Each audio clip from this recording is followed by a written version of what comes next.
Hello, welcome back. Today is our last day of the immune system, so go ahead and set up your notes. We're on immune system day 4, and then go ahead and take a second to write down or think about how do antibiotics work and give an example of maybe a specific function that antibiotics target in a prokaryotic cell. And meet me back here. Okay. Hopefully you're back, you paused, and you actually did what I asked, or you're just laughing at me. Possible too. How do antibiotics work? So antibiotics are going to first only function on bacteria, and secondly, they work by targeting specific prokaryotic metabolism. So an example of that might be cell wall formation, because prokaryotes, like bacteria, have cell walls, but we, animals, do not. So it might target cell wall formation, or it might target a specific enzyme or a 70S ribosome to help destroy the bacteria. And then there are two types. You can either have antibiotics that kill bacteria or antibiotics that suppress reproduction of bacteria. Either way, eventually leading to the bacteria dying off. Okay, so the first thing I want you to know by the end of today is what is the difference between bacteria and viruses, and then you're also going to be able to explain at the end of the day how HIV works. And obviously this idea of viruses is really important right now as we are living in the midst of COVID-19. So hopefully today this will give you a little bit more background info on just what a virus is and how viruses work. And can kind of give you some more background so that you can feel like you really understand what's going on. Again, you should be able to figure out why this is important in life. This understanding of viruses is super important and super pertinent to your daily life right now. So hopefully this will help. So here are some different examples of viruses that exist and that you've probably had run-ins in your daily life with. Adenovirus is a virus that kids get a lot. It spreads a lot in schools. When people get this, they might say they have like a stomach bug or they just have a cold, but they cause respiratory infections, diarrhea, and fever. This is some pictures of a flu virus, and the flu strain is kind of different every single year, but influenza is a virus. Smallpox is a virus. Coronavirus or COVID-19. This is a picture of COVID-19. And then this is interesting because I'm sure you all have seen a plant that has like these little spots on them before. This is actually the first virus ever discovered. It's called TMV, or tobacco mosaic virus. So this was the first scientifically written about virus that we ever learned about. So viruses don't just infect humans, they infect all species. Viruses infect bacteria, which might be a little crazy to you guys because you think about bacteria and viruses kind of in the same vein. But viruses can infect bacteria, they can infect plants, they can infect fungus, they can infect animals. Viruses can infect any living cell. It's kind of their MO. So before we jump into it, I want you to stop and think for a minute and maybe write down a couple notes that you know. So just think about what do you already know about viruses, and I want you to write down, are viruses alive? And give me a reason why or why not you think viruses are alive. And then meet me back here. All right, let's jump in. So, viruses are disease-causing agents. They cause disease. And any disease-causing agent, whether it's a virus or a bacteria or a protist, are going to be called pathogens. This part you should already know. Now, viruses are not considered to be alive for a couple of reasons. The main three being, the first is viruses cannot reproduce on their own. Unlike living things, like bacteria, like humans, like plants, viruses cannot reproduce on their own. They have to use a host cell to reproduce. That host cell can be a human cell, a plant cell, a bacteria cell, an animal cell, literally any type of cell. But viruses cannot reproduce without a host. Viruses do not maintain homeostasis, and they are not made of cells. So those are kind of the three main reasons why viruses are not alive. And then here's what this virus structure looks like. It's a super simple structure, but it comes in many different shapes and sizes, as you saw before. The first is that a virus is always going to have DNA or RNA. It's not going to have both. So it's either going to have a strand of DNA or a strand of RNA. It will have a capsid or a protein shell, basically just something to protect that strand of RNA. And then optionally, some viruses are going to have a lipid envelope, like a protective outer layer. So here are two examples of viruses. So we see this lipid envelope on the outside of this one, and then the protein shell, and then its strand of DNA or RNA. And then here's a really common viral structure. This is kind of the one that you see in media. Like, you probably think of this picture as a virus.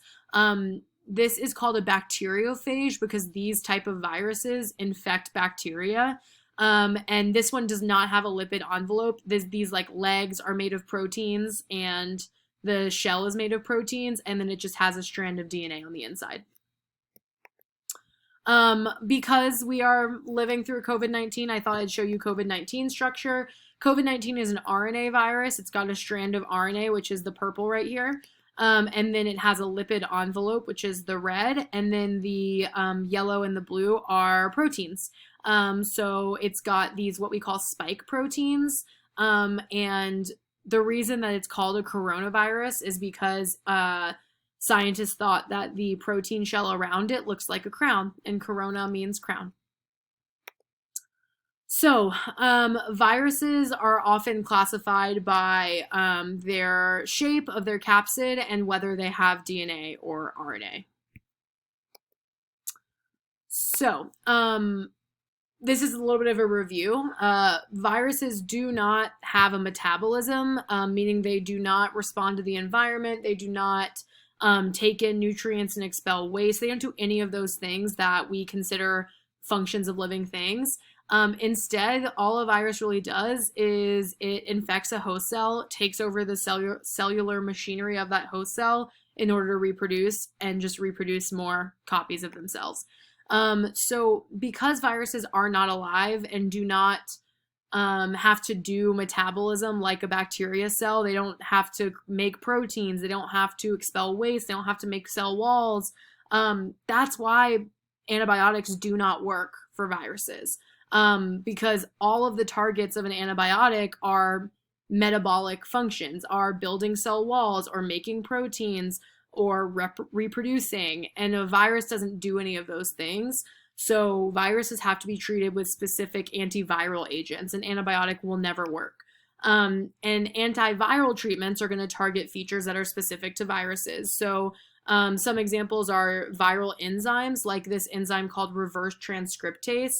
Now, coronavirus uses a reverse transcriptase.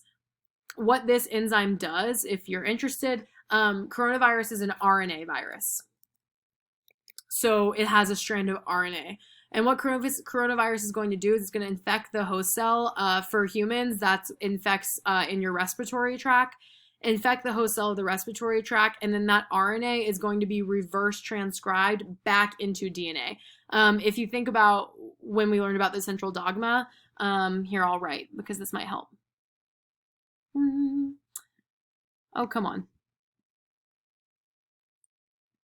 So when we learned about, oh yeah, DNA, I think I've written this before.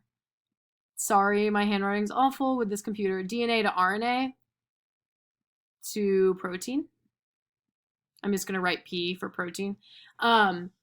We learned about this, and DNA to RNA we called transcription. So reverse transcriptase is basically, this is an RNA virus, right? So this purple is RNA. That coronavirus's RNA is going to infect the cells in your respiratory tract, and then reverse transcriptase is going to take that coronavirus RNA and reverse transcribe it into DNA. And then that DNA is what basically infects your cells and leads to the symptoms that you experience, because it basically takes over your cell's machinery to make replications of itself so that it can have more viruses.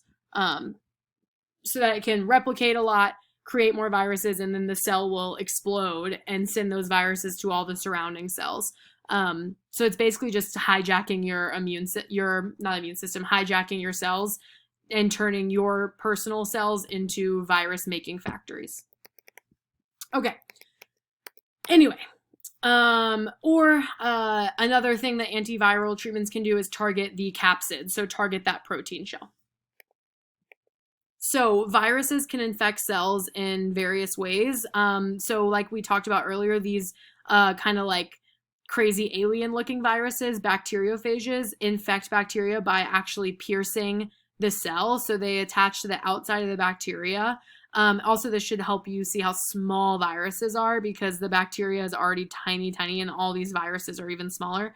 And if you see in this picture right here, the bacteriophage will literally pierce the outside of the bacteria and then insert its DNA or RNA into the bacteria cell, and then that bacteria cell will become a virus-making factory and will make a ton of viruses and then explode and send them to bacteria around it.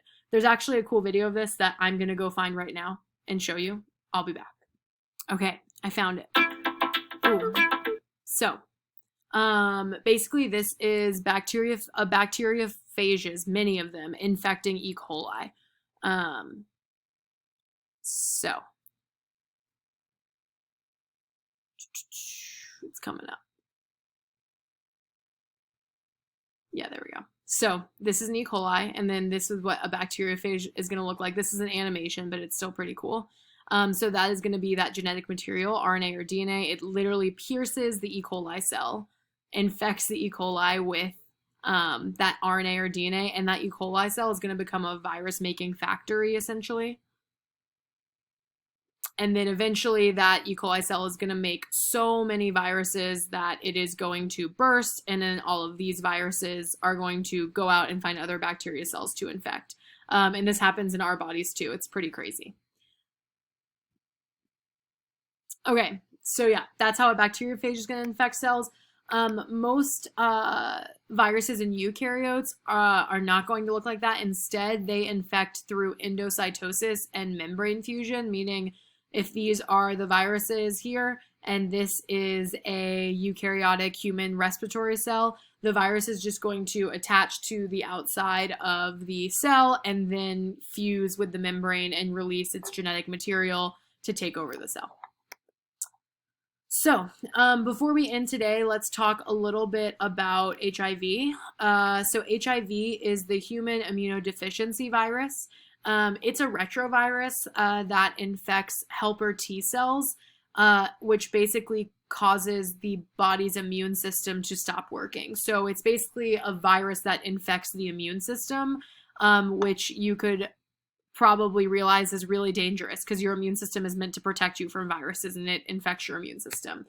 And once HIV progresses to a certain stage, it starts causing a variety of symptoms and infections, and that's when we collectively call it the acquired immunodeficiency syndrome, or AIDS.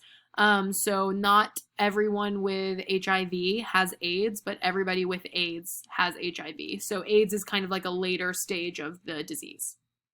This is the structure of HIV, and as you'll see, it's exactly what we'd expect from a virus. We've got its RNA strand, its protein coat, and then it's got its lipid coat and more proteins.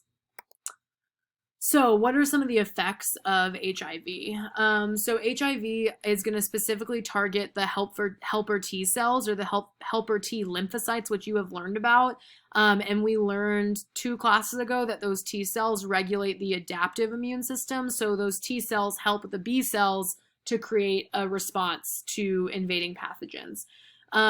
Let's say, so following infection, if somebody gets infected with HIV actually goes through a period of inactivity. Basically, it goes under the radar, which they call clinical latency. It basically becomes latent. It is resting. It's not causing any symptoms. During that time, that's when the infected helper T cells are reproducing. So all of the helper T cells are infected, but they are not yet disease causing, but they have the HIV virus. And eventually, after what can be months or years, the virus will become active again, and then it begins to spread, and it basically destroys all those T cells that reproduced with it in the process. This is called the lysogenic cycle. I'm going to talk about that more in a second. But then basically once HIV becomes active and it starts destroying the helper T cells, then antibodies can no longer be produced. And so basically it results in an extremely weakened immune system of the host. And the body of the host becomes susceptible to infection, basically because they have a non-functioning immune system. So this eventually results in death if the condition is not managed. The good news is that HIV can now be managed with antiviral drugs, but it was a huge pandemic in the 80s because we didn't really understand it. Now, if we're talking about there are 2 cycles for viruses. You don't need to know them as much, but it's good to kind of know what they are. The lysogenic cycle is this idea of when it's like HIV. You are infected by a virus, it stays latent for a long period of time, and then it reactivates. That's the lysogenic cycle. The lytic cycle, on the other hand, is the opposite of that. So the lytic cycle is going to be any kind of virus in which symptoms develop really quickly. So examples of lytic viruses are going to be things like COVID-19 is a lytic virus, any type of cold, the flu, anything where you get symptoms within 2 to 7 days, that virus is not remaining latent in your immune system. You get the virus, it starts being active and causing symptoms. Lysogenic viruses are things like HIV cold sores, which are caused by a herpes virus, are also lysogenic because you get the herpes virus or you get the HIV virus and it's going to lay latent. It's not going to cause any symptoms for a long period of time, and then something happens and it triggers it and it gets activated and you get a cold sore or you start to have symptoms of HIV or AIDS. So those are kind of the 2 different virus life cycles. Okay, so you have 2 activities to finish out this week. The first activity, I want you to watch the 2 videos linked on Google Classroom, which are about HIV, and then I want you to complete the Google form worksheet that go along with it. That's your first activity. So basically you're learning a little bit more about HIV and then answering those questions on HIV on the Google form worksheet. The second thing is we've got to finish out the immune system. So we basically learned all about the immune system now. So I want you to just go ahead and do exit ticket 6.3 on this whole unit of defense against disease. Please go back and look at what you learned the last 2 weeks, because it's obviously we learned this within 2 weeks instead of 1 class period. So take some time to look over what we learned and then go ahead and do that exit ticket. And then this was a pretty good meme I found, that the immune system protects, attacks, but most importantly on bacteria it snacks. That's funny. Okay, other than that, please log on to office hours this week to say hello and to ask me questions. I really miss y'all and I miss being at Infinity, so hopefully we'll see each other soon. But stay safe and healthy and have an awesome weekend. Bye, y'all.